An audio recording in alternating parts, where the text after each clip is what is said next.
Si Beyonce na nga ba? Ang kakaibang ganda. Grabe si Beyonce, walang edit to, no?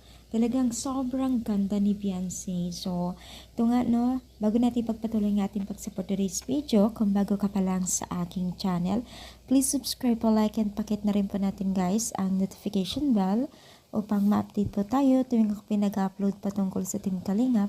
And please support po natin ang buong Team Kalingap, lalong-lalo na po kila Kalingap Rab at Kuya Bal.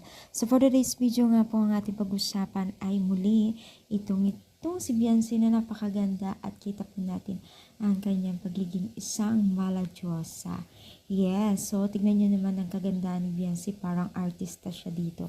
Parang model, no? So sana nga tuloy-tuloy pa ang blessing at kagandahan na kanyang ipinapamalas at ipinapakita, no? So, as you can see, no, itong damit ni Beyonce, bagay na bagay sa kanya. Itong parang pagpaka-brown orange po siya, no. Sobrang ganda niya at napakabagay po ang kanyang makeup.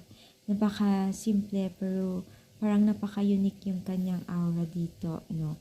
So, si Beyonce parang sanay na sanay sa mga camera, sa mga ganitong klaseng aura, no.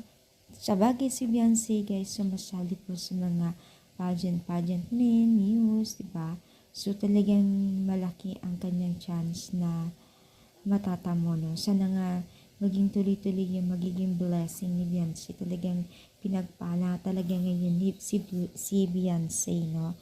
So, ganun din, supportahan po natin sila, no? So, ano masasabi ninyo? Kayo rin po ba'y gandang-ganda kay Beyonce? I-comment down. Pa-like po ang ating video. Thank you and more power. God bless po, guys.